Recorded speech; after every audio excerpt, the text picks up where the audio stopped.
People के वृक्ष के नीचे पितरों की शांति है तो कितने चावल के दाने चढ़ते हैं?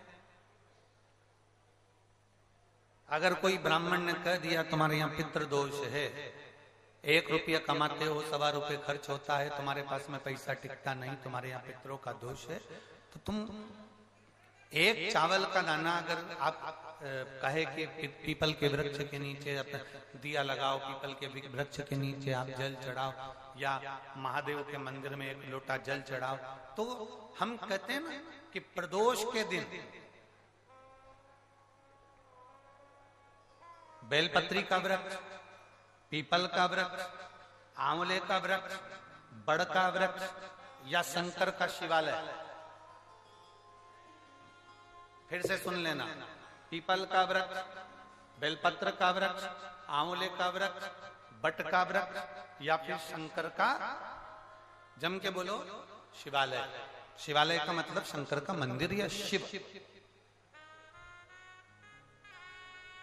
प्रदोष के दिन अगर आपको लग रहा है कि हमारे यहाँ पितृदोष है, बहुत तकलीफ चल रही है, बहुत कोई ने कहा पितृदोष है, कोई कह रहा है पितरों का, तुम्हारे यहाँ ये तकलीफ है, पितरों की ये तकलीफ है, पितरों की वो तकलीफ है, पितरों की ये तकलीफ है, बार बार अगर कोई कह रहा है, तो फिर आपको उसमें स्मरण करना पड़ेगा कि हम चावल के कितने दाने भगवान शंकर को समर्पित कर दें कि भोलेनाथ हमारे पितरों को तृप्त कर दें।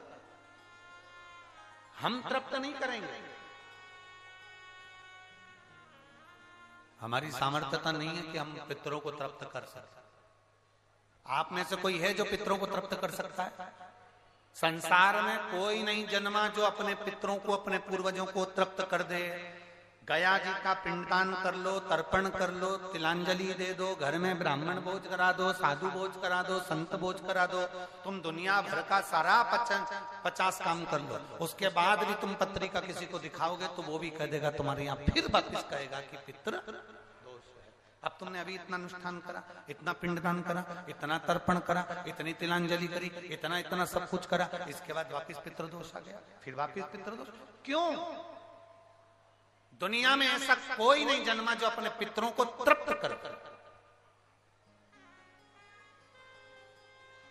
आप अपने घर के लोगों को तृप्त नहीं करते, जो जिंदा हैं वो उनको बोलो री भाई, जीजियो सही है कि गलत है?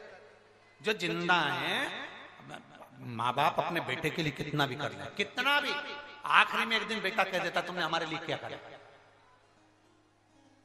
बहू के लिए कितना कर लो, आखिरी में बहू कह देगी वो तो जेठानी को ज्यादा करती है, देवरानी को ज्यादा करती है, हमको करती है, अपनी ननद को ज्यादा करती है, बेटी को ज्यादा करती है, बेटी को लगता है कि बहू को ज्यादा करती है,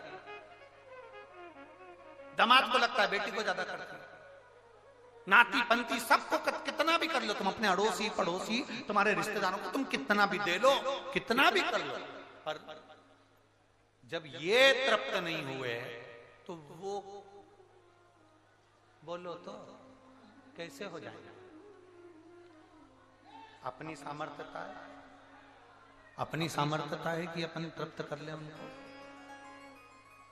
अपनी कोई सामर्थ्यता नहीं है कि अपन पितरों को तृप्त कर ले, या अपनी सामर्थ्यता के अंतर्गत नहीं, ये अपनी सामर्थ्यता नहीं है कि हम अपने पूर्वजों को, अपने पितरों को तृप्त कर। तृप्त कौन करेगा?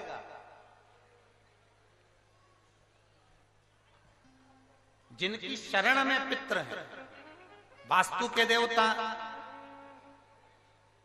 भगवान शंकर, काल सर्प दोष के देवता भगवान शंकर, जितने दोष होते हैं पितृ दोष के देवता भगवान शंकर, तो हम तृप्त नहीं कर सकते। अगर इनको तृप्त करेंगे तो देव अधिदेव महादेव करेंगे। आप 7 चावल के दाने, या तो पीपल, बेलपत्र, प्रेशर गला पकड़ रहा हल्का सा, पीपल, बेलपत्र, आंवला, बटवृक्ष या फिर शिवालय, प्रदोष के दिन 7 चावल के दाने आप इन जगह में से कहीं पर भी अगर आप समर्पित कर देते हैं तो उसके बाद आप जो जिंदगी जी रहे हैं और 3 महीने फिर आप अंदाजा लगा कर देखना कि आपने जो 7 चावल के दाने इन स्थान पर अगर आपने समर्पित करे तो उसका फल पितरों को मिला कि नहीं मिला, और उसका फल हमें प्राप्त हुआ क्या।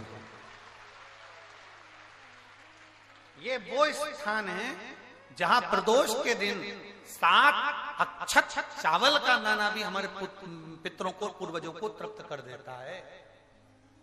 कौन कौन सा स्थान वापिस बोलेंगे सभी लोग? पहला पीपल, दूसरा बेलपत्र, तीसरा आंवला, चौथा बटवृक्ष और 5वां शिवालय, शंकर भगवान का स्थान।